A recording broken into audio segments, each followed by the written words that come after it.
কণ্ঠ audio book চ্যানেলে সবাইকে স্বাগতম। পড়ছি বিভূতিভূষণ বন্দ্যোপাধ্যায়ের বিখ্যাত উপন্যাস ইছামতি। আজ পড়ছি প্রথম পর্ব। ইছামতি একটি ছোট নদী, অন্তত যশোর জেলার মধ্য দিয়ে এর যে অংশ প্রবাহিত সেটুকু। দক্ষিণে ইছামতি কুমির কামট হাঙর সংকুল বিরাট নোনাগাঙে পরিণত হয়ে কোথায় কোন সুন্দরবনে সুদূরী গরান গাছের জঙ্গলের আড়ালে বঙ্গোপসাগরে মিশে গিয়েছে সে খবর যশোর জেলার গ্রাম্য অঞ্চলের কোনো লোকই রাখে না। ইছামতির যে অংশ নদিয়া ও যশোর জেলার মধ্যে অবস্থিত, সে অংশটুকুর রূপ সত্যি এত চমৎকার, যাঁরা দেখবার সুযোগ পেয়েছেন তারা জানেন, কিন্তু তারাই সবচেয়ে ভালো করে উপলব্ধি করেন যারা অনেক দিন ধরে বাস করছেন এই অঞ্চলে। ভগবানের একটি অপূর্ব শিল্প এর দুই তীর, বন বনানীতে সবুজ, পক্ষী কাকলিতে মুখর। মরিঘাটা কি বাজিতপুরের ঘাট থেকে নৌকা করে চলে যেও চাঁদুরিয়ার ঘাট পর্যন্ত, দেখতে পাবে দুধারে পোলতে মাদার গাছের লাল ফুল, জলজ বন্যে বুড়োর ঝোপ, টোপাপানার দাম, বুনো তিতপল্লা লতার হলদে ফুলের শোভা। কোথাও উঁচু পাড়ে প্রাচীন বট অশ্বত্থের ছায়াভরা উলুটি বাঁচড়া বইচি ঝোপ, বাঁশঝাড়, গাংশালিকের গর্ত, সুকুমার লতাবিতান। গাঙের পাড়ে লোকের বসতি কম, শুধুই দুর্বাঘাসের সবুজ চরভূমি, শুধুই চখাবালির ঘাট, বনকুসুম ভর্তি ঝোপ, বিহঙ্গ কাকলি মুখর বনান্তস্থলী। গ্রামের ঘাটে কোথাও ২-১০খানা ডিঙি নৌকা বাঁধা রয়েছে। কচিত উঁচু শিমুল গাছের আঁকাবাঁকা শুকনো ডালে শকুনি বসে আছে সমাধিস্থ অবস্থায়, ঠিক যেন চীনা চিত্রকরের অঙ্কিত ছবি। কোনো ঘাটে মেয়েরা নাইচে, কাঁখে কলসি ভরে জল নিয়ে ডাঙায় উঠে স্নানরতা সঙ্গিনীর সঙ্গে কথাবার্তা কইছে। একাধ জায়গায় গাঙের উঁচু পাড়ের কিনারায় মাঠের মধ্যে কোনো গ্রামের প্রাইমারি স্কুল, লম্বা ধরনের চালাঘর, দরমার কিংবা কঞ্চির বেড়ার ঝাঁপ দিয়ে ঘেরা। আসবাবপত্রের মধ্যে দেখা যাবে ভাঙা নড়বড়ে একখানা চেয়ার দড়ি দিয়ে খুঁটির সঙ্গে বাঁধা, আর খান কতক বেঞ্চি। সবুজ চরভূমির তৃণক্ষেত্রে যখন সুমুখ জ্যোৎস্না রাত্রি জ্যোৎস্না পড়বে, গ্রীষ্মদিনে সাদা থোকা থোকা আকন্দ ফুল ফুটে থাকবে, সোঁদালি ফুলের ঝাড় দুলবে নিকটবর্তী বনঝোপ থেকে নদীর মৃদু বাতাসে, তখন নদীপথ যাত্রীরা দেখতে পাবে নদীর ধারে পুরনো পোড়ো ভিটের ঈষদুচ্ছ পোতা। বর্তমানে হয়তো আকন্দ ঝোপে ঢেকে ফেলেছে তাদের বেশি অংশটা, হয়তো দু একটা উইয়ের ঢিপি গজিয়ে কোনো কোনো ভিটের পোতায়। এইসব ভিটে দেখে তুমি স্বপ্ন দেখবে অতীত দিনগুলির, স্বপ্ন দেখবে সেই সব মা ও ছেলের, ভাই ও বোনের, যাদের জীবন ছিল একদিন এইসব বাস্তু ভিটের সঙ্গে জড়িয়ে। কত সুখ দুঃখের অলিখিত ইতিহাস বর্ষাকালে জলধারাঙ্কিত ক্ষীণ রেখার মতো আঁকা হয় শতাব্দী শতাব্দীতে এদের বুকে। সূর্য আলো দেয়, হেমন্তের আকাশ শিশির বর্ষণ করে, জ্যোৎস্না পক্ষের চাঁদ জ্যোৎস্না ঢালে এদের বুকে। সেই সব বাণী, সেই সব ইতিহাস আমাদের আসল জাতীয় ইতিহাস, মুখ জনগণের ইতিহাস, রাজারাজরাদের বিজয় কাহিনী নয়। ১২৭০ সালের বন্যার জল সরে গিয়েছে সবে, পদঘাটে তখনও কাদা, মাঠে মাঠে জল জমে আছে। বিকেলবেলা ফিঙে পাখি বসে আছে বাবলা গাছের ফুলে ভর্তি ডালে। নালুপাল মোল্লাহাটির হাটে যাবে পান সুপারি নিয়ে মাথায় করে। মোল্লাহাটি যেতে নীলকুঠির আমলের সাহেবদের বটগাছের ঘন ছায়া পথে পথে। শ্রান্ত নালু পালমোট নামিয়ে একটা বটতলায় বসে গামছা ঘুরিয়ে বিশ্রাম করতে লাগলো। নালুর বয়স ২০-২১ হবে, কালো রোগা চেহারা, মাথার চুল বাবরি করা, কাঁধে রঙিন রাঙা গামছা। তখনকার দিনে শৌখিন বেশভূষা পাড়া গাঁয়ের। এখনো বিয়ে করেনি, কারণ মামাদের আশ্রয়ে এতদিন মানুষ হচ্ছিল, হাতেও ছিল না কানাকড়ি। সম্প্রতি আজ বছরখানেক হলো নালুপাল মোট মাথায় করে পান সুপারি বিক্রি করে হাটে হাটে। ১৭ টাকা মূলধন তার এক মাসিমা দিয়েছিলেন জুগিয়ে। এক বছরই ১৭ টাকা দাঁড়িয়েছে ৫৭ টাকায়, খেয়ে দেয়ে নিট লাভের টাকা। নালুর মনের জন্য খুশি আছে খুব। মামার বাড়ির অনাদরের ভাত গলা দিয়ে ইদানিং আর নামতো না। 21 বছর বয়সের পুরুষ মানুষের শোভা পায় না অপরের গলগ্রহ হওয়া। মামিমার সে কি মুখ নাড়া, এক পলা তেল বেশি মাথায় মাখবার জন্যে সেদিন। মুখ নাড়া দিয়ে বললেন, তেল জুটবে কোত্থেকে অত? আবার বাবরি চুল রাখা হয়েছে। ছেলের শখ কত, অত শখ থাকলে পয়সা রোজগার করতে হয় নিজে। নালুপাল হয়তো ঘুমিয়ে পড়তো বটগাছের ছায়ায়। এখনো হাট বসবার অনেক দেরি, একটু বিশ্রাম করে নিতে সে পারে অনায়াসে। কিন্তু এই সময় ঘোড়ায় চড়ে একজন লোক যেতে যেতে ওর সামনে থামল। নালুপাল সসম্ভ্রমে দাঁড়িয়ে উঠে বললে, রায়মশাই ভালো আছেন? প্রাতপের নাম। কল্যাণ হোক। নালু যে, হাটে চললে? আজ্ঞে হ্যাঁ। একটু সোজা হয়ে বসো, শিপন সাহেব এদিকে আসছে। বাবু, রাস্তা ছেড়ে মাঠে নেমে যাব? বড্ড মারে শুনেছি। না না, মারবে কেন? ওসব বাজে, বসো এখানে। ঘোড়ায় যাবেন? না, বোধহয় টমটমে। আমি দাঁড়াবো না। মোল্লাহাটি নীলকুঠির বড় সাহেব শিপটনকে এ অঞ্চলে বাঘের মতো ভয় করে লোকে। লম্বা চওড়া চেহারা, বাঘের মতো গোল মুখখানা, হাতে সর্বদাই চাবুক থাকে। এ অঞ্চলের লোক চাবুকের নাম রেখেছে শ্যামচাঁদ। কখন কার পিঠে শ্যামচাঁদ অবতীর্ণ হবে তার কোনো স্থিরতা না থাকাতে সাহেব রাস্তায় বেরোলে সবাই ভয়ে সন্ত্রস্ত থাকে।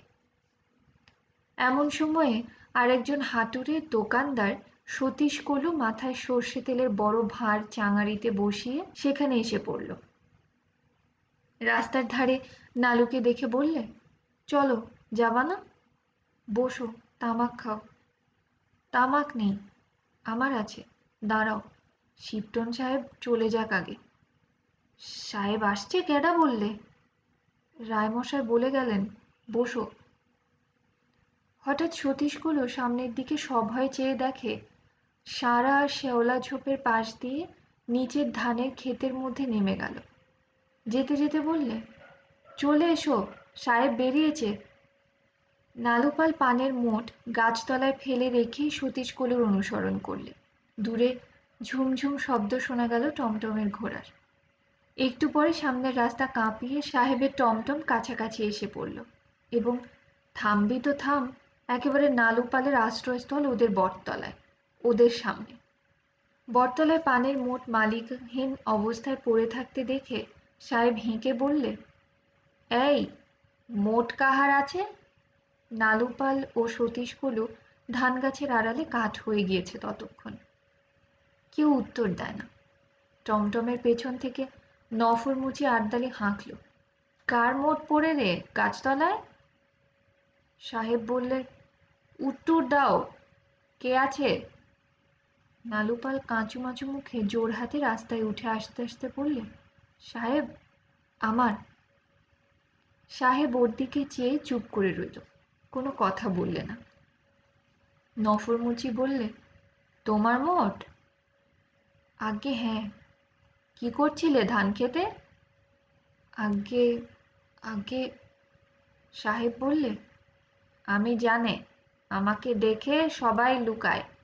আমি সাপ আছি না বাঘ আছি, হ্যাঁ?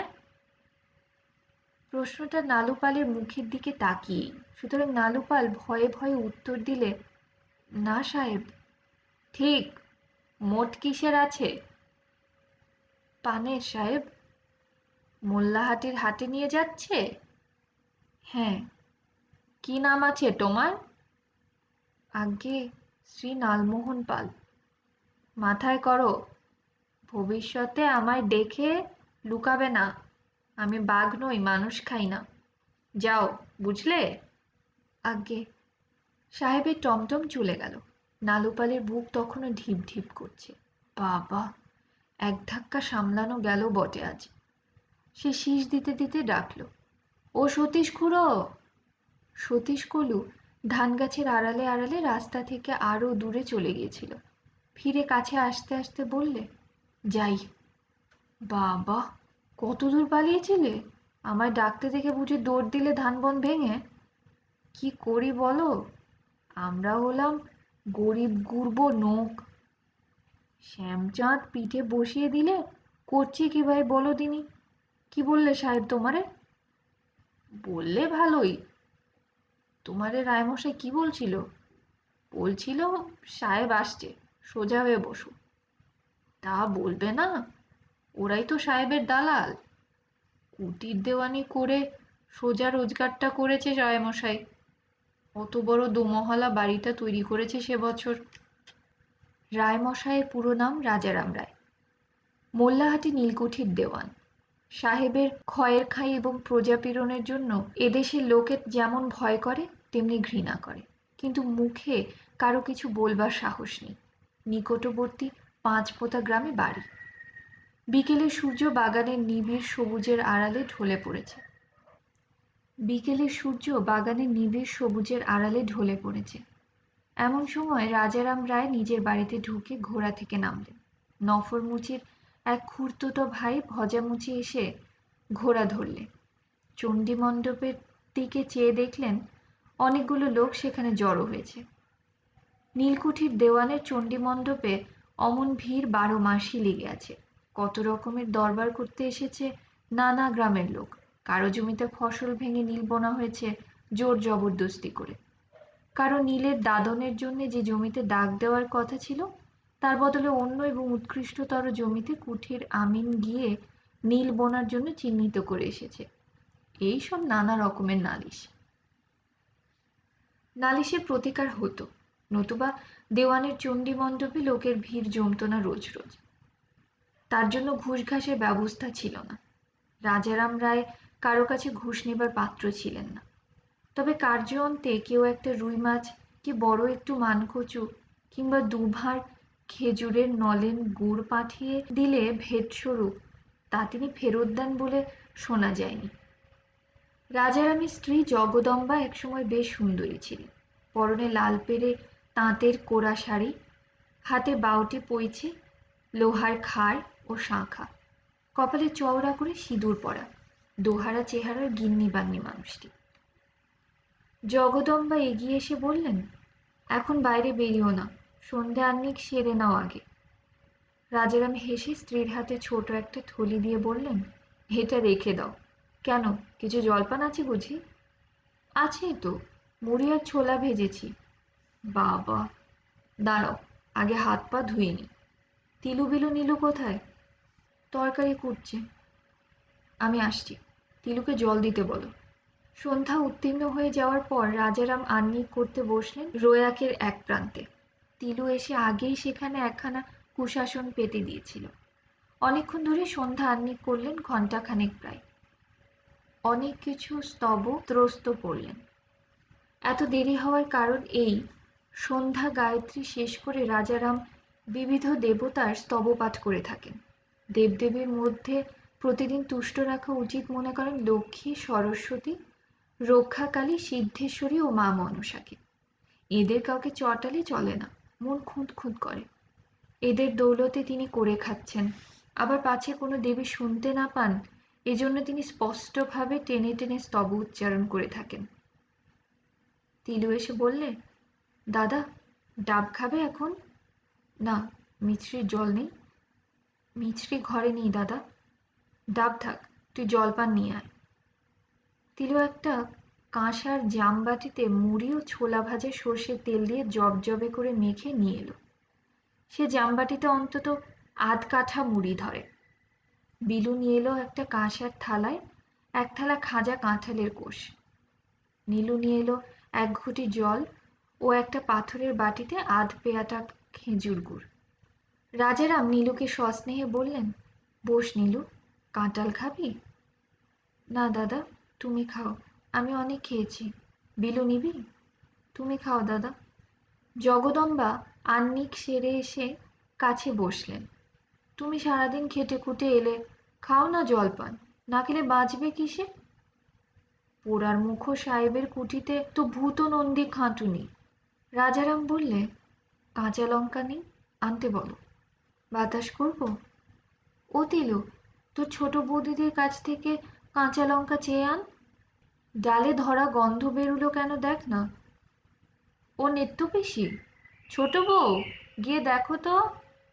জগদম্বা কাছে বসে বাতাস করতে করতে বলেন, ওগো, জলপান খেয়ে বাইরে যেও না, একটা কথা আছে। কি? বলছি, ঠাকুরঝিরা চলে যাক। চলে গিয়েছে? ব্যাপার কি? একটি সুপাত্র এসেছে এই গ্রামে। ঠাকুরঝিদের বিয়ের চেষ্টা দেখো। কে বলো তো? সন্ন্যাসী হয়ে গিয়েছিল, বেশ সুপুরুষ, চন্দ্র চাটুর্যের দূর সম্পর্কে ভাগ্নে। সেকাল চলে যাবে শুনছি। একবার যাও সেখানে। তুমি কি করে জানলে? আমাকে দিদি বলে গেলেন যে দুবার এসেছিলেন আমার কাছে।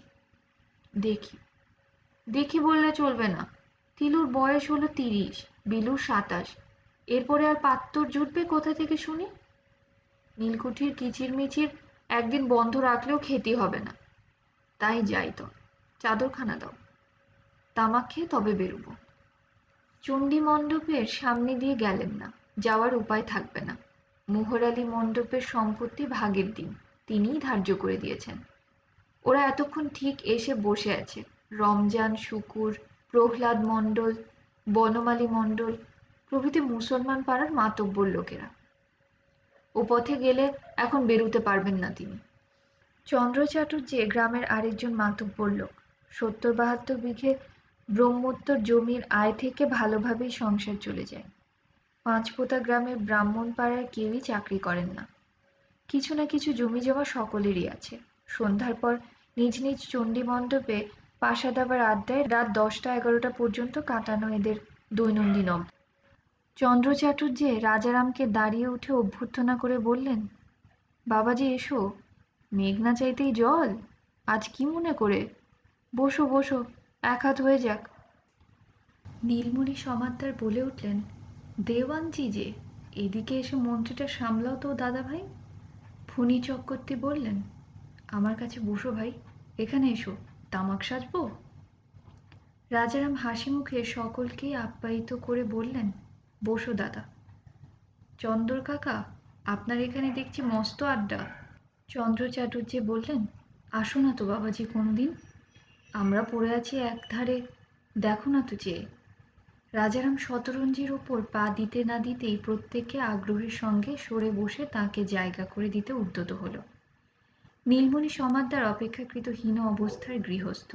সকলের মন রেখে কথা না বললে তার চলে না।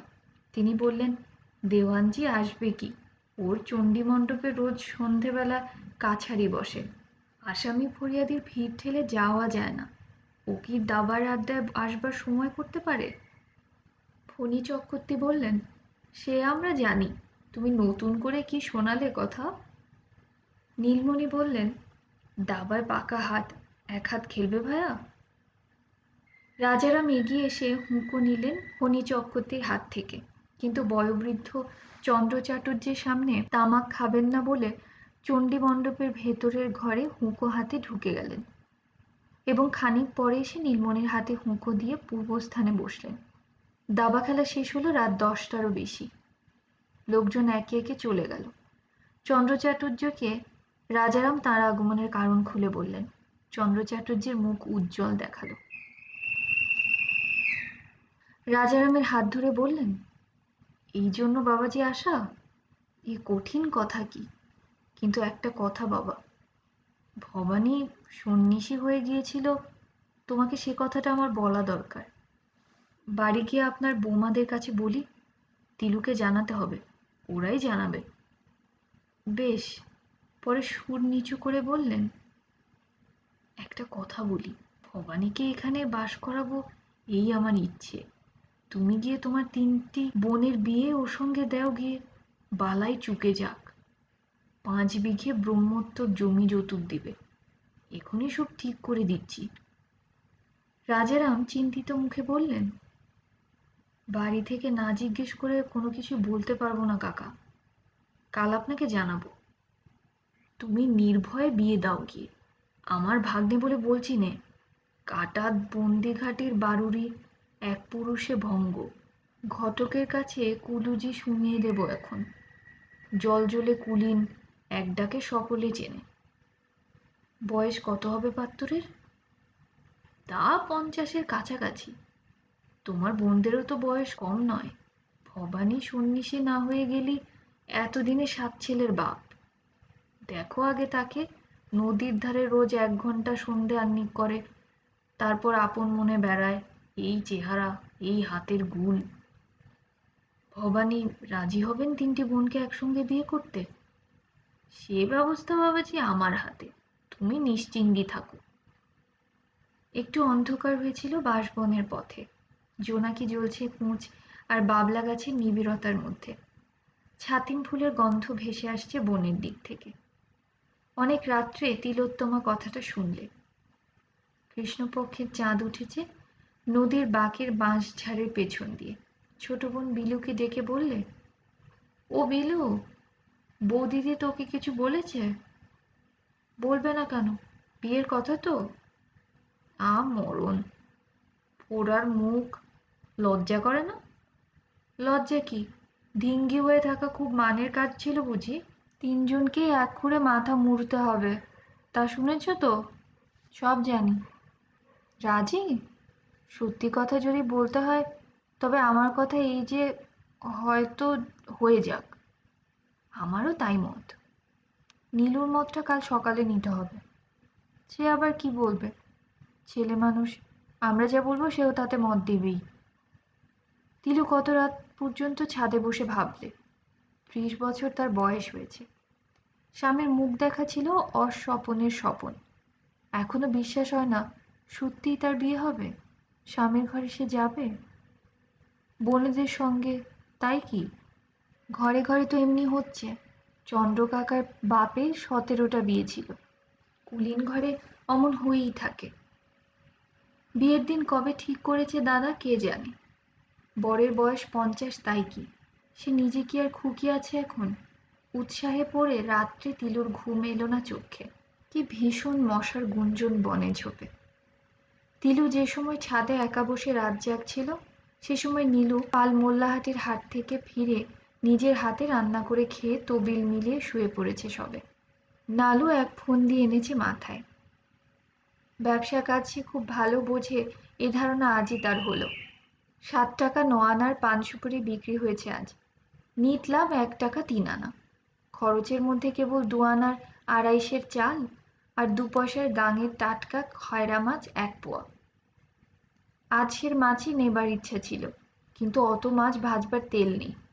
সর্ষের তেল ইদানিং আকড়া হয়ে পড়েছে বাজারে। 3 আনা সের ছিল, হয়ে দাঁড়িয়েছে 14 পয়সা। কি করে বেশি তেল খরচ করে সে? হাতের পুঁজি বাড়াতে হবে। পান সুপুরি বিক্রি করে উন্নতি হবে না। উন্নতি আছে কাটা কাপড়ের কাজে। মুকুন্দদি তার বন্ধু, মুকুন্দ তাকে বুঝিয়ে দিয়েছে। 30 টাকা হাতে জমলে সে কাপড়ের ব্যবসা আরম্ভ করে দেবে। নালুপালির ঘুম চলে গেল। মামার বাড়িতে গলগ্রহ হয়ে থাকার দায় থেকে সে বেঁচেছে। এখন সে আর ছেলে মানুষ নয়। মামিমার মুখ নাড়ার সঙ্গে ভাত হজম করবার বয়স তার নেই। নিজের মধ্যে সে অদম্য উৎসাহ অনুভব করে। এই ঝিঁঝি পোকার ডাকে মুখর জ্যোৎস্নালোকিত ঘুমন্ত রাত্রে অনেক দূর পর্যন্ত যেন সে দেখতে পাচ্ছে। জীবনের কত দূরের পথ। রাজারাম সকালে উঠেই ঘোড়া করে নীলকুঠিতে চলে গেল। নীলকুঠি যাবার পথটি ছায়া স্নিগ্ধ বনের লতা পাতায় শ্যামল। যজ্ঞিডুমুর গাছের ডালে পাখির দল ডাকছে কিচকিচ করে।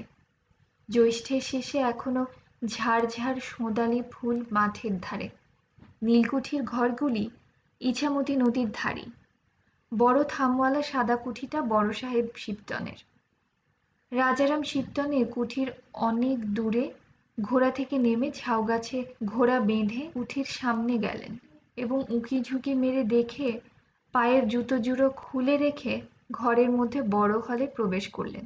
শিবটন ও তার মেম বাদে আর একজন কে সাহেব হলে বসে আছে। শিবটন বললেন, দেওয়ান এদিকে এসো। Look here grand, this is our Dewan Roy. অন্য সাহেবটি আহেলা বিলিতি, নতুন এসেছেন দেশ থেকে। বয়স 30 থেকে 35-এর মধ্যে, পাদ্রীদের মতো উঁচু কলার পরা, বেশ লম্বা দোহারা গড়ন। এর নাম কোলসওয়ার্দি গ্র্যান্ট।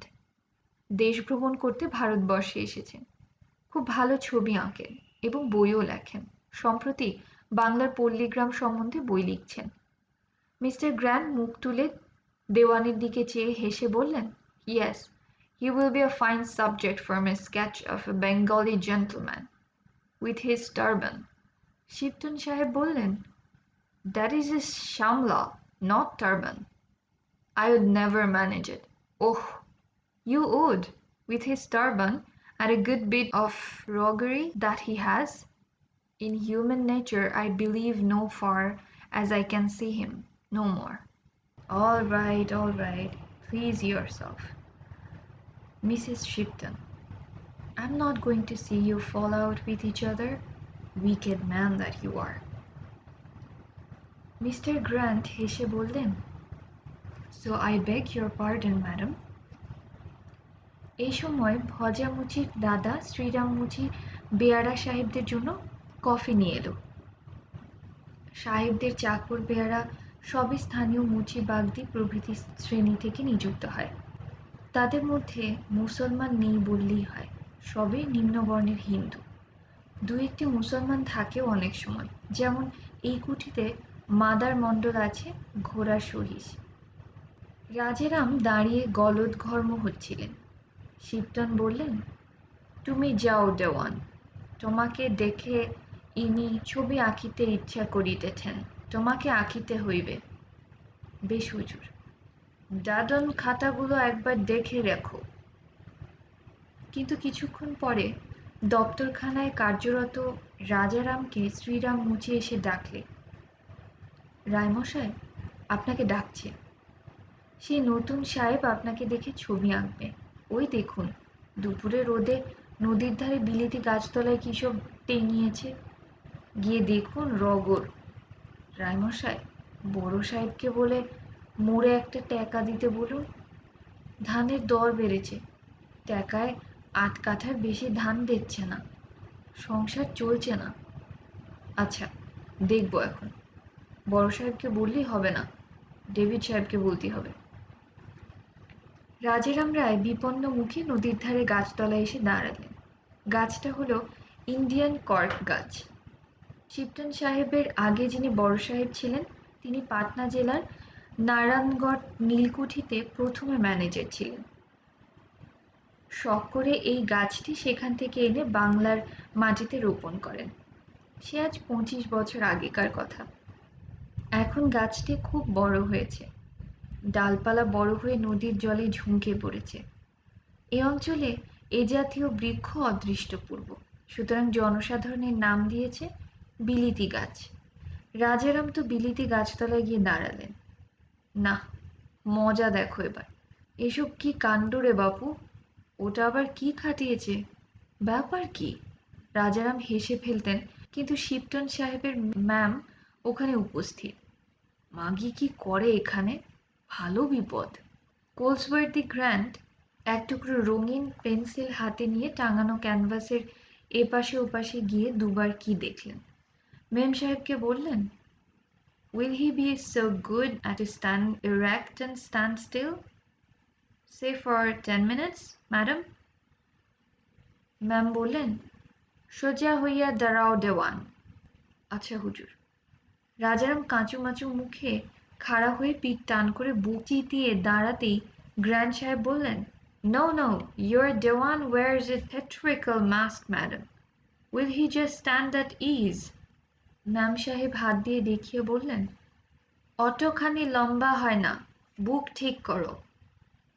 রাজারাম এ অদ্ভুত বাংলার অর্থ গ্রহণ করতে না পেরে আরও পিঠ টান করে বুক চিতিয়ে উল্টো দিকে ধনুক করে ফেলবার চেষ্টা করলেন দেহটাকে।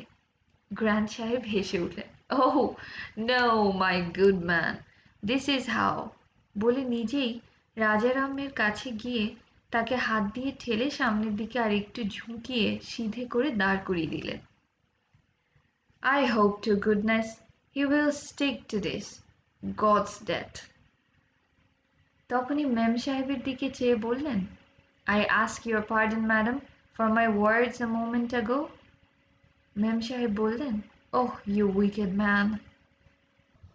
রাজারাম এবার ঠিক হয়ে দাঁড়ালেন। ছবিওয়ালা সাহেবটা প্রাণ বের করে দিয়েছেন মেম সাহেবের সামনে। বাবা, আবার ছুঁয়ে দিল। ভেবেছিলেন আজ আর নাইবেন না, কিন্তু নাইতেই হবে। সাহেব টাহেব ওরা স্লেচ্ছ অখাদ্য কুখাদ্য খায়, না নাইলে ঘরে ঢুকতেই পারবেন না। ঘণ্টাখানিক পরে তিনি রেহাই পেয়ে বাঁচলেন। বারে, কি চমৎকার করেছে সাহেবটা! অবিকল তিনি দাঁড়িয়ে আছেন, তবে এখনো মুখ চোখ হয়নি। ওবেলা আবার আসতে বলেছে।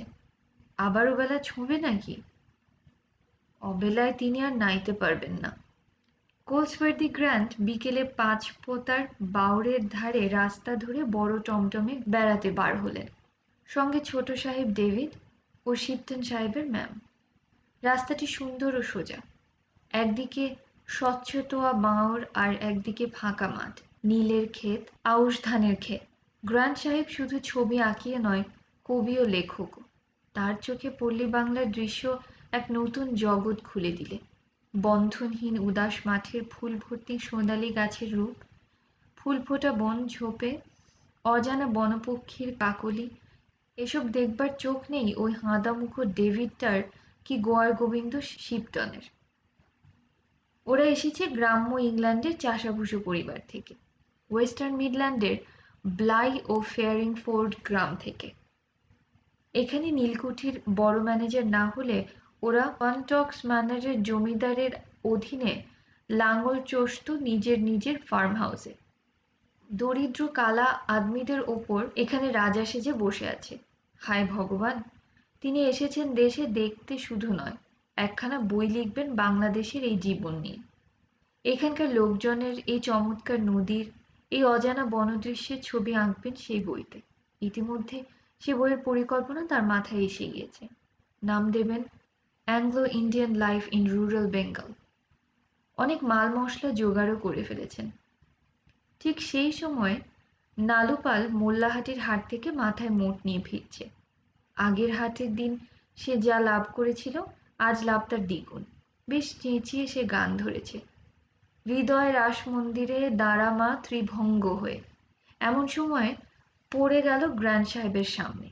গ্র্যান্ড সাহেব ডেভিডকে বললেন, লোকটাকে ভালো করে দেখি, একটু থামাও। বাবা, ও কি করে? ডেভিড সাহেব একেবারে বাঙালি হয়ে গিয়েছে কথাবার্তার ধরনে। ঠিক এদেশের গ্রাম্য লোকের মতো বাংলা বলে। অনেকদিন এক জায়গাতে আছে।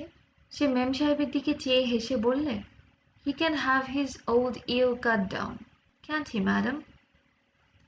পরে নালু পালের দিকে চেয়ে বললে, বলি ও কর্তা, দাঁড়াও তো দেখি। নালুপাল আজ একেবারে বাঘের সামনে পড়ে গিয়েছে।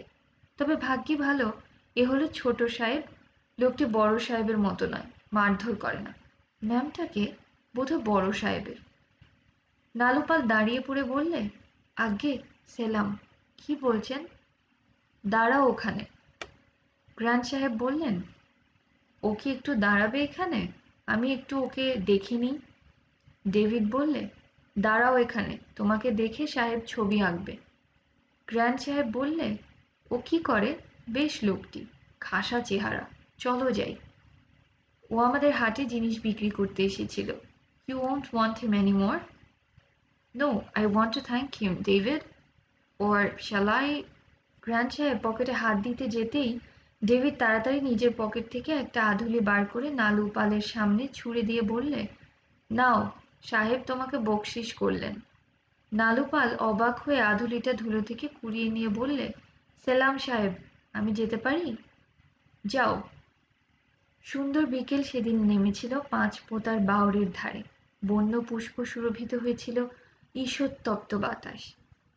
রাঙা মেঘের পাহাড় ফুটে উঠেছিল অস্ত আকাশপটে দূর বিস্তৃত আউশ ধানের সবুজ ক্ষেতের ও প্রান্তে। কিচমিচ করছিল গাংশালিক ও দোয়েল পাখির ঝাঁক। কোলসওয়ার্দি গ্র্যান্ট কতক্ষণ একদৃষ্টে অস্ত দিগন্তের পানে চেয়ে রইলেন। তার মনে একটি শান্ত গভীর রসের অনুভূতি জেগে উঠল। বহুদূর নিয়ে যায় সে অনুভূতি মানুষকে। আকাশের বিরাটত্বের সচেতন স্পর্শ আছে সে অনুভূতির মধ্যে।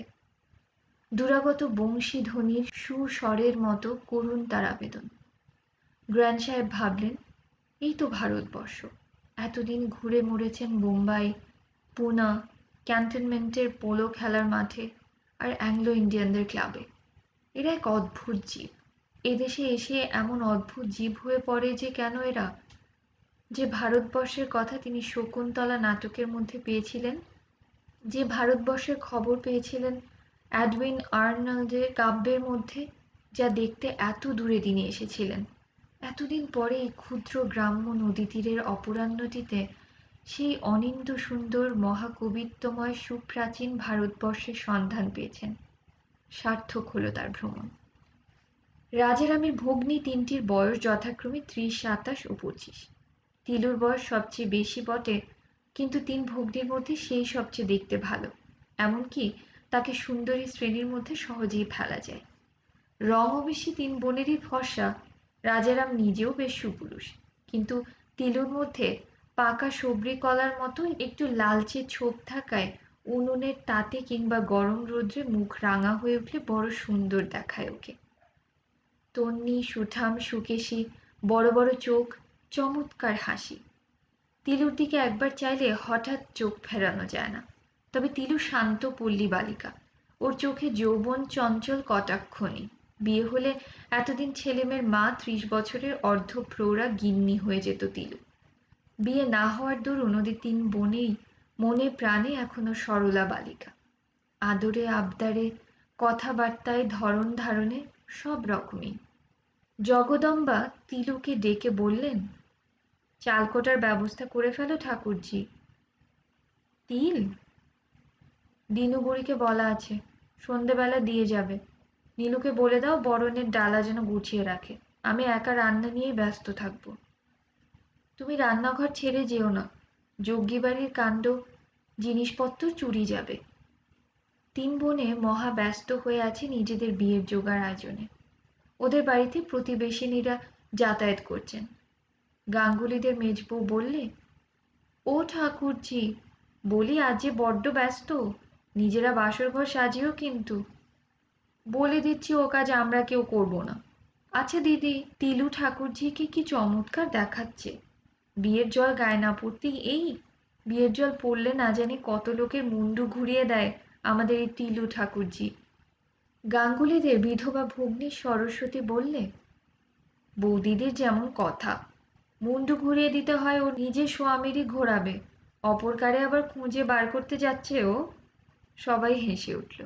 পরদিন ভবানী বাড়ুজ্যের সঙ্গে শুভ গোধূলি লগ্নে তিন বোনেরই একসঙ্গে বিয়ে হয়ে গেল।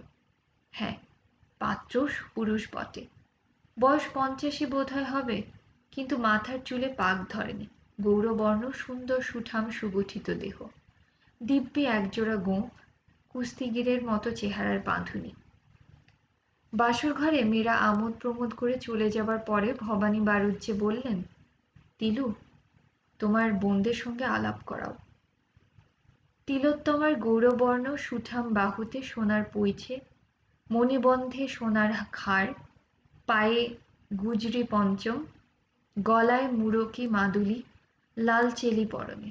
পৈছে নেড়ে বললে, আপনি ওদেরকে চেনেন না? তুমি বলে দাও নয়। এর নাম সরবালা, ওর নাম নীলনয়না। আর তোমার নাম নেই? আমার নাম নেই। বলো সত্যি, কি তোমার নাম? তিলোত্তমা। বিধাতা বুঝি তিলে তিলে তোমায় গড়েছেন? তিলু, বিলু এবং নীলু একসঙ্গে খিলখিল করে হেসে উঠল। তিলু বললে, না গো মশাই, আপনি শাস্ত্রও ছাই জানেন না। বিলু বললে, বিধাতা পৃথিবীর সব সুন্দরীর। নীলু বললে, রূপের ভালো ভালো অংশ।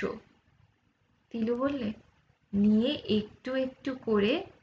ভবানী হেসে বললে, ও বুঝেছি, তিলোত্তমাকে গড়েছিলেন। তিলু হেসে বললে, আপনি তাও জানেন না। নীলু বিলু একসঙ্গে বলে উঠল, আমরা আপনার কান মলে দেব। তিলু বোনেদের দিকে চেয়ে বললে, ও কি, ছি। বিলু বললে, ছি কেন, আমরা বলবো না? সতী দিদি তো কান মলেই দিয়েছে আজ, দেয়নি? ভবানী গম্ভীর মুখে বললেন, সে হলো সম্পর্কে শ্যালিকা, তোমরা তো তা নও।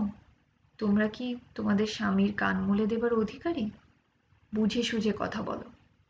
নীলু বললে, আমরা কি তবে বলুন? তিলু বোনের দিকে চোখ পাকিয়ে বললে, আবার? ভবানী হেসে বললেন, তোমরা সবাই আমার স্ত্রী, আমার সহধর্মিণী। বিলু বললে, আপনার বয়স কত? ভবানী বললেন, তোমার বয়স কত? আপনি বুড়ো। তিলু চোখ পাকিয়ে বোনের দিকে চেয়ে বললে, আবার? ভবানী বাড়ুজ্যে বাস করবেন রাজারাম প্রদত্ত জমিতে। ঘরদোর বাঁধবার ব্যবস্থা হয়ে গিয়েছে। আপাতত তিনি শ্বশুরবাড়িতেই আছেন অবশ্যই। এ এক নতুন জীবন। গিয়েছিলেন সন্ন্যাসী হয়ে বেরিয়ে, কত তীর্থে তীর্থে ঘুরে এসে শেষে এমন বয়সে কিনা পড়ে গেলেন সংসারের ফাঁদে। খুব খারাপ লাগছে না। তিলু সত্যি বড় ভালো গৃহিণী। ভবানী ওর কথা চিন্তা করলেই আনন্দ পান। তাকে যেন ও 10 হাত বাড়িয়ে ঘিরে রেখেছে জগদ্ধাত্রীর মতো।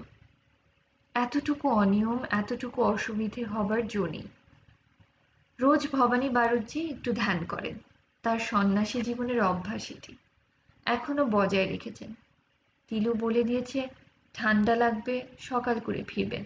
একদিন ফিরতে দেরি হওয়াতে তিলু ভেবে নাকি অস্থির হয়ে গিয়েছিল। বিলু নীলু ছেলে মানুষ ভবানী বাড়ুজ্যের চোখে। ওদের তিনি তত আমল দিতে চান না। কিন্তু তিলুকে পাবার জো নেই। সেদিন বেরুতে যাচ্ছেন ভবানী, নীলু এসে গম্ভীর মুখে বললেন, দাঁড়ান, ও রসের নাগর, এখন যাওয়া হবে না। আচ্ছা, ছ্যাবলামি করো কেন বলো তো? আমার বয়স বুঝে কথা কও নীলু। রসের নাগরের আবার রাগ কি? নীলু চোখ উল্টে কুঁচকে এক অদ্ভুত ভঙ্গি করলে। ভবানী বললেন, তোমাদের হয়েছে কি জানো? বড়লোক দাদা খেয়ে দেয়ে আদরে গোবরে মানুষ হয়েছ, কর্তব্য অকর্তব্য কিছু শেখনি। আমার মনে কষ্ট দেওয়া কি তোমার উচিত? যেমন তুমি তেমনি বিলু, দুজনই ধিঙ্গি ধুরন্ধর। আর দেখো দেখি তোমাদের দিদিকে। ধিঙ্গি ধুরন্ধর এসব কথা বুঝি খুব ভালো? আমি বলতাম না, তোমরাই বলালে। বেশ করেছি, আরও বলবো। বলো। বলছই তো, তোমাদের মুখে কি বাঁধে শুনি?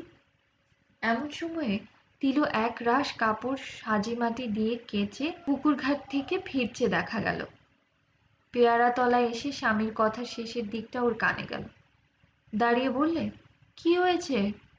ভবানী বাড়ুজ্যে যেন অকুলে কুল পেলেন। তিলুকে দেখে মনে আনন্দ হয়। ওর সঙ্গে সব ব্যাপারের একটা সুরাহা আছে।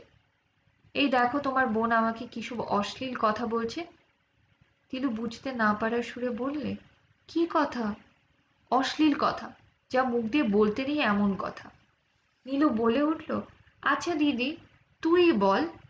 পাঁচালির ছড়ায় সেদিন পঞ্চানন তলায় বারোয়ারিতে বলেনি রসের নাগর? আমি তাই বলেছি। দোষটা কি হয়েছে শুনি, বরকে বলবো না? ভবানী হতাশ হওয়ার সুরে বললেন, শোনো কথা। তিলু ছোট বোনের দিকে চেয়ে বললে, তোর বুদ্ধি শুদ্ধি কবে হবে নীলু? ভবানী বললেন, ও দুই সমান, বিলুও কম নাকি? তিলু বললে, না, আপনি রাগ করবেন না, আমি ওদের শাসন করে দিচ্ছি। কোথায় বেরোচ্ছেন এখন? মাঠের দিকে বেড়াতে যাব। বেশিক্ষণ থাকবেন না কিন্তু, সন্ধ্যের সময় এসে জল খাবেন। আজ বৌদিদি আপনার জন্য মুগ তক্তি করছে। ভুল কথা, মুগ তক্তি এখন হয় না, নতুন মুগের সময় হয়, মাঘ মাসে। দেখবেন এখন হয় কি না। আসবেন সকাল সকাল, আমার মাথার দিব্যি। নীলু বললে, আমারও। তিলু বললে, যা, তুই যা। ভবানী বাড়ির বাইরে এসে যেন হাঁপ ছেড়ে বাঁচলেন। শরৎকাল সমাগত। আউশ ধানের ক্ষেত শূন্য পড়ে আছে ফসল কেটে নেওয়ার দরুন। তিতপল্লার হলদে ফুল ফুটেছে বনে বনে ঝোপের মাথায়। ভবানীর বেশ লাগে এই মুক্ত প্রসারতা। বাড়ির মধ্যে 3টি স্ত্রীকে নিয়ে প্রাণ ওষ্ঠাগত হতে হয়। তার উপর পরের বাড়ি, যতই ওরা আদর করুক স্বাধীনতা নেই।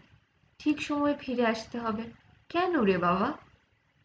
ভবানী অপ্রসন্ন মুখে নদীর ধারে এক বটতলায় গিয়ে বসলেন। বিশাল বটগাছটি এখানে সেখানে সব জায়গায় ঝুড়ি নেমে বড় বড় গুঁড়িতে পরিণত হয়েছে। একটা নিভৃত ছায়াভরা শান্তি বটের তলায়। দেশের পাখি এসে জুটেছে গাছের মাথায়।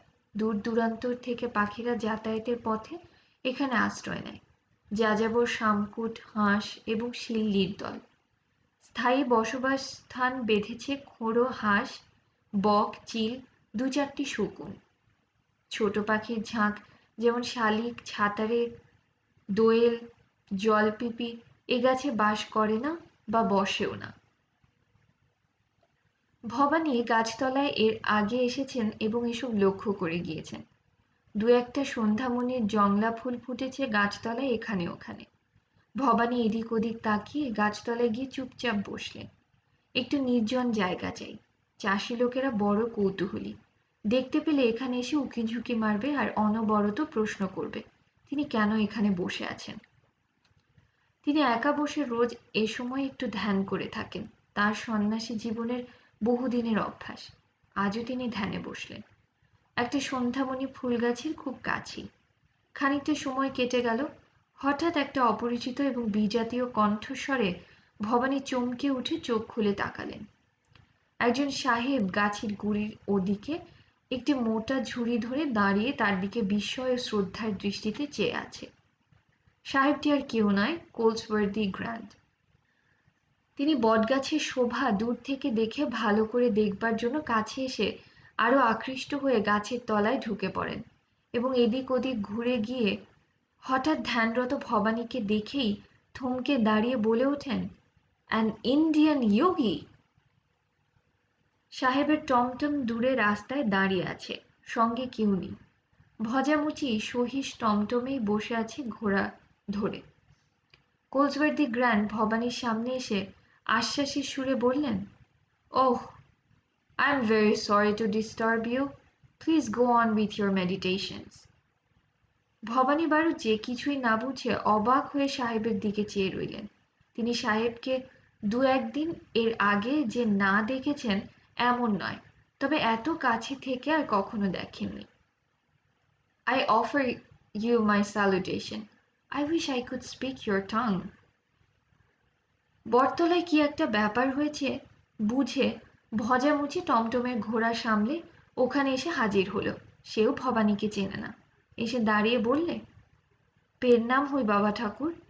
ও সাহেব ছবি আঁকে কি না, তাই দেখুন সকালবেলা কুঠি থেকে বেরিয়ে মোড়ে নিয়ে সারাদিন বন বাদার ঘুরছে। আপনাকে দেখে ওর ভালো লেগেছে তাই বলছে। ভবানী হাত জুড়ে সাহেবকে নমস্কার করলেন ও একটু হাসলেন। গ্র্যান্টও দেখা দেখি সেভাবে নমস্কার করবার চেষ্টা করলেন, হলো না। বললেন, let me not disturb you, I sincerely regret. I have trespassed into your nice sanctuary. May I have that permission to draw your sketch? You man, will you make him understand? ভজামুচিকে grand সাহেব হাত পা নেড়ে ছবি আঁকার ব্যাপারটা বোঝাবার চেষ্টা করলেন। ভজামুচি ভবানীর দিকে চেয়ে বলল, ও বলছে আপনার ছবি আঁকবে, মুই জানি কি না এই সাহেবটা ওই রকম করে, একটুখানি চুপটি মেরে বসুন। কি বিপদ! একটু ধ্যান করতে বসতে গিয়ে এ আবার কোন হাঙ্গামা এসে হাজির হলো দেখো। কতক্ষণ বসতে হবে? মরুকগে, দেখাই যাক রগর। ভবানী বসেই রইলেন। গ্র্যান্ড সাহেব ভজামুচিকে বললেন, don't you stand agape, just go on and bring my sketching things from the cart. পরে হাত দিয়ে দেখিয়ে বললেন, যাও। এতদিনে ওই কথাটি গ্র্যান্ড ভালো করে শিখেছেন। দেরি হলো বাড়ি ফিরতে, সুতরাং ভবানী নিজের ঘরটিতে ঢুকে দেখলেন তিলু দোরের চৌকাঠে কি একটা ন্যাকড়া দিয়ে পুঁতছে। ভবানী বললেন, কি ওখানে? তিলু মুখ না তুলেই বললে, রেড়ির তেল পড়ে গেল, পিদিমটা ভাঙলো, জল পড়ল মেঝেতে। এ সময় সমস্ত পল্লী গ্রামে দোতলা প্রদীপ বা সেচ ব্যবহার হতো। তলায় জল থাকতো, ওপরে তলায় তেল। এতে নাকি তেল কম পুড়ত। ভবানী দেখলেন তার খাটের তলায় দোতলা পিদিমটা ছিটকে ভেঙে পড়ে আছে। সবই আনাড়ি, ভাঙলে তো পিদিমটা। আমি ভাঙিনি। কে, নীলু বুঝি? আজ্ঞে মশাই, না। চুপ করুন, কথা বলবো না আপনার সঙ্গে। কেন, কি করেছি? কি করেছি বটে, আমার কথা শোনা হলো? সন্ধ্যের সময় এসে জল খেতে বলেছিলুম না? শোনো, আসবো কি, এক মজা হয়েছে বলি। কি বিপদে পড়ে গিয়েছিলাম যে। তিলু কৌতূহলের দৃষ্টিতে স্বামীর মুখের দিকে চেয়ে বললে, কি বিপদ? সাপ টাপ তাড়া করেনি তো? খড়ের মাঠে বড্ড কেউটে সাপের ভয়। না গো, সাপ নয়, এক পাগলা সাহেব। টমটমের সইস বললে নীলকুঠির সাহেবদের বন্ধু, দেশ থেকে বেড়াতে এসেছে। আমি বটতলায় বসে আছি, আমার সামনে এসে হা করে দাঁড়িয়েছে। কি সব হিটমিট টিট বলতে লাগলো। সইসটা বললে আপনার ছবি আঁকবে। ও, সেই ছবি আঁকি সাহেব? হ্যাঁ হ্যাঁ, দাদার মুখে শুনেছি বটে। আপনার ছবি আঁকলে? আঁকলে বই কি, ঠায় বসে থাকতে হলো 4 দণ্ড। মা গো, এখন বোঝো কার দোষ। পরক্ষণেই তিলুর দিকে ভালো করে চেয়ে দেখলেন। কি সুন্দর দেখাচ্ছে ওকে। নিখুঁত সুন্দরী নয় বটে, কিন্তু অপূর্ব রূপোর। যেমন হাসি হাসি মুখ, তেমনি নিটোল বাহু দুটি। গলায় খাঁজ কাটা দাগগুলি কি চমৎকার। তেমনি পায়ের রং। সন্ধেবেলা দেখাচ্ছে ওকে যেন দেবী মুখ। বললেন, তোমার একটা ছবি আঁকতো সাহেব, তবে বুঝতো যেন রূপখানা কাকে বলে। যান, আপনি যেন। পরে হেসে বললে, দাঁড়ান, খাবার আনি, সন্ধে আন্নিকে জায়গা করে দিই। হুম। ও নীলু, শোন এদিকে, আসনখানা নিয়ে আয়। নীলু এসে আসন পেতে দিলে। গঙ্গা জলের কোষাকুষি দিয়ে গেল। তিলু যত্ন করে আঁচল দিয়ে সন্ধে আন্নিকের জায়গাটা মেজে দিলে। ভবানী মনে মনে যা ভাবছিলেন, আন্নিকের সময়ও ভাবছিলেন। তা হচ্ছে এই, কালো সাহেব তাকে বটতলায় যেতে বলেছে। সাহেবের হুকুম, যেতেই হবে। রাজার মতো ওরা। তিলুকে নিয়ে গেলে কেমন হয়? অপূর্ব সুন্দরীও। ওর একটা ছবি যদি সাহেব আঁকে, তবে বড় ভালো হয়। কিন্তু নিয়ে যাওয়াই মুশকিল। যদি কেউ টের পেয়ে যায়, তবে গায়ে শোরগোল উঠবে। এক ঘরে হতে হবে সমাজে তার শ্যালক রাজারাম রায়কে। তিলু একখানা রেকাবিতে খাবার নিয়ে এলো। নারকেলের সন্দেশ, চিড়ে ভাজা আর মুগ তক্তি। হেসে বললে, কেমন? মুগ তক্তি যে বড় হয় না এ সময়। এখন কি দেবেন তাই বলুন। নীলু বললে, এখন কান মলে দেব যে। দূর, তুই যে কি বলিস কাকে! ছি, ও কথা বলতে আছে। বিলু আড়াল থেকে বার হয়ে এসে খিলখিল করে হেসে উঠল। ভবানী বিরক্তির সুরে বললেন, আর এই এক নষ্টের গোড়া, কি যে সব হাসো! যা তা মুখে কথাবার্তা তোমাদের দুজনের বাধে না। ছি। বিলু বললে, অত ছি ছি করতে হবে না বলে দিচ্ছি। নীলু বললে, হ্যাঁ, আমরা অত ফেলনা নই যে সভ্যতা চিৎকার শুনতে হবে। তিলু বললে, আপনি কিছু মনে করবেন না, ওরা বড্ড আদুরিয়ার ছেলে মানুষ। দাদা ওদের কখনো শাসন করতেন না, আদর দিয়ে দিয়ে মাথায় তুলেছেন। নীলু বললে, হ্যাঁ গো বৃন্দে, তোমাকে আর আমাদের ব্যাখ্যানা করতে হবে না, থাক। বিলু বললে, দিদি শুয়ো হচ্ছে ভাতারের কাছে, বুঝলি না? ভবানী বললেন, ছি ছি, আবার অশ্লীল বাক্য। বিলু রাগের সুরে বললে, হ্যাঁ গো, সব অশ্লীল বাক্য আর অশ্লীল বাক্য। তবে কি কথা বলে শুনি? দুটো কথা বলছো কি না, অমনি অশ্লীল বাক্য হয়ে গেল। বেশ করবো, আমরা অশ্লীল বাক্য বলবো। আপনি কি করবেন শুনি? তিলু ধমকে বললে, যা এখান থেকে, দুজনেই যা, পান নিয়ে এসো। আর মুখ তক্তি দেব? কেমন লাগলো? বৌদিদি আপনার জন্যে মুখ তক্তি রসে ফেলছে, ভাত খাবার সময় দেবে। একটা কথা বলি তিলু। কি? কেউ নেই তো এখানে? দেখে এসো। না, কেউ নেই, বলুন। কাল একবার আমার সঙ্গে বটতলায় যেতে পারবে? কেন? সাহেবকে দিয়ে তোমার ছবি আঁকাবো। ঢাকায় শাড়িখানা পরে যেও, পারবে? ও মা! কেন, কি হয়েছে? সে কি হয়? দিন মানে আপনার সঙ্গে কি করে বেরোবো? এই দেখুন, আপনার সামনে দিন মানে বার হই বলে কত নিন্দে করছে লোকে। গায়ে সেই রাত্রির ছাড়া দেখা করার নিয়ম নেই। আমাকে বেরোতে হয় বাধ্য হয়ে। বৌদিদি পেরে ওঠেন না একা সব দিক ভাঙড়াতে। শোনো, ফন্দি করতে হবে। আমাকে যেতে হবে বিকেলে। আর যে সময় গিয়েছিলুম সে সময়। তুমি নদীঘাটে গা ধুতে যেও, ঘড়া গামছা নিয়ে। ওখান থেকে নিয়ে যাব, কেউ টের পাবে না। লক্ষ্মী তিতিলু, আমার বড্ড ইচ্ছে। আপনার আজগুবি ইচ্ছে। ওসব চলে কখনো সমাজে? আপনি সন্ন্যাসী হয়ে দেশ বিদেশ বেরিয়েছেন বলে সমাজের কোনো খবর তো রাখেন না। আমাদের যা ইচ্ছা করবার জো নেই। শেষ পর্যন্ত কিন্তু তিলুকে যেতে হলো। স্বামীর মনে ব্যথা দেওয়ার কষ্ট সে সইতে পারবে না। ঢাকাই শাড়ি পরে ঘোড়া নিয়ে ঘাটের পথ আলো করে যাবার সময় তাকে কেউ দেখেনি, কেবল বাদা বৈষ্ণবের বউ ছাড়া। এতক্ষণ শুনছিলেন বিভূতিভূষণ বন্দ্যোপাধ্যায়ের ইছামতি। পরবর্তী পর্ব শুনতে সাবস্ক্রাইব করে সাথে থাকুন। ধন্যবাদ।